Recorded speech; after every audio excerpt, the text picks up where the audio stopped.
नमस्कार दोस्तों, आप सभी का मैं अपने चैनल पर स्वागत करती हूँ।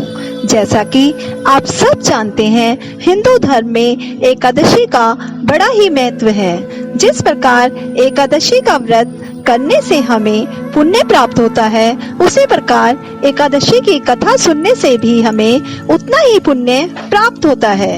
आज मैं आपको मोक्षदा एकादशी की कथा सुना रही हूँ।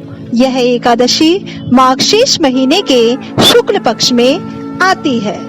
श्री अर्जुन बोले, हे भगवान, आप तीनों लोकों के स्वामी हैं, सबको सुख देने वाले हैं और जगत पिता हैं, इसलिए मैं आपको नमस्कार करता हूँ। हे देव, आप सबके हितैषी हैं, कृपा कर मेरे एक संशय को दूर कीजिए।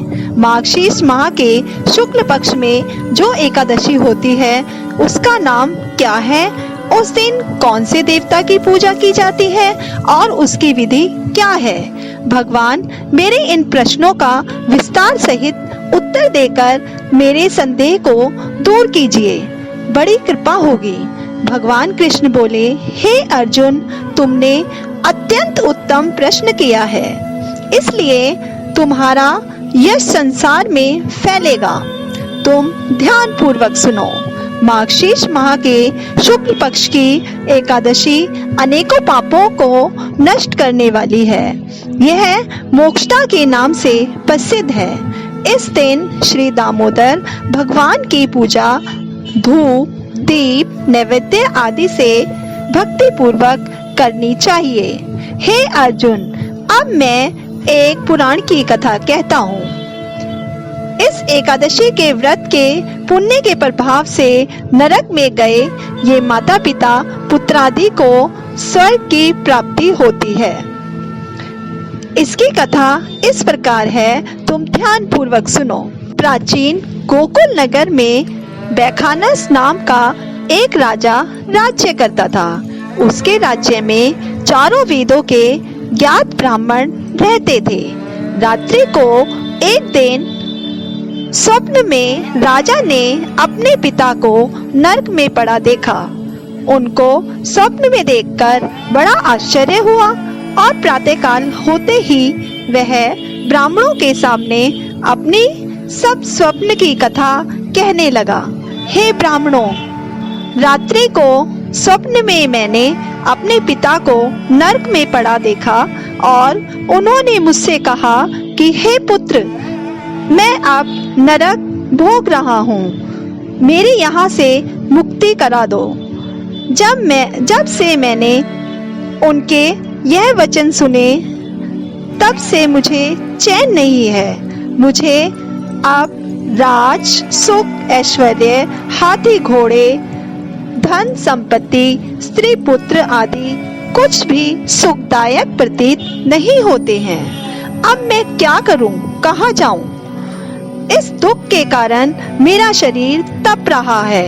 आप लोग मुझे किसी प्रकार का तप, दान, व्रत आदि बताएं, जिससे मेरे पिता को मुक्ति प्राप्त हो।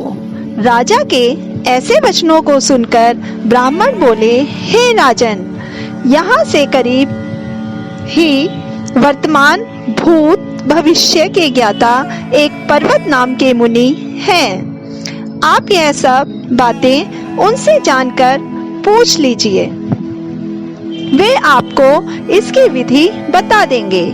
राजा ऐसा सुनकर मुनि के आश्रम पर गए।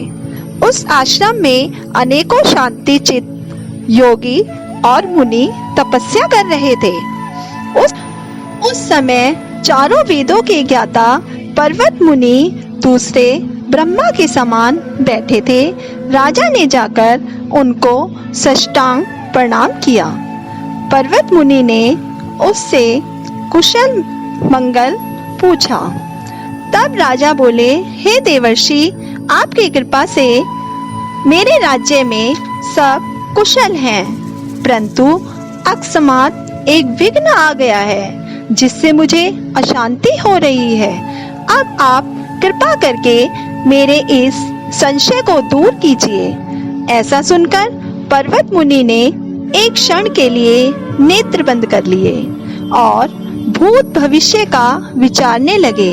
फिर बोले, हे राजन, मैंने योग के बल के द्वारा तुम्हारे पिता के समस्त कुकर्मों का ज्ञान प्राप्त कर लिया है। उन्होंने पूर्व जन्म में कामातुर होकर सौत के कहने पर अपनी दूसरी रानी को ऋतुदान मांगने पर भी नहीं दिया। उसी पाप कर्म के फल से तुम्हारे पिता नरक में गए हैं। तब राजा बोला कि हे भगवान, मेरे पिताजी के उद्धार के हेतु आप कोई उपाय बताइए। तब पर्वत मुनि बोले, हे राजन, मार्गशीर्ष मास के शुक्ल पक्ष में जो एकादशी होती है, उस एकादशी को आप उपवास करें और उस उपवास के पुण्य को अपने पिता को संकल्प छोड़ दें। उस एकादशी के पुण्य के प्रभाव से अवश्य ही आपके पिता की मुक्ति होगी। मुनि के वचनों को सुनकर राजा अपने राज्य को आया और कुटुंब सहित मोक्षदा एकादशी का उपवास किया। उस उपवास के पुण्य को राजा ने अपने पिता को दे दिया, अर्थात संकल्प छोड़ दिया। उस पुण्य के प्रभाव से राजा के पिता को मुक्ति मिली और स्वर्ग में जाते हुए और मुख से बोला, हे पुत्र, तेरा कल्याण हो। यह कहकर स्वर्ग चला गया। मार्गशीर्ष माह के शुक्ल पक्ष की मोक्षदा एकादशी को जो व्रत करते हैं, उनके समस्त पाप नष्ट हो जाते हैं और अंत में स्वर्ग लोक को जाते हैं। इस व्रत से बढ़कर मोक्ष देने वाला दूसरा कोई व्रत नहीं है।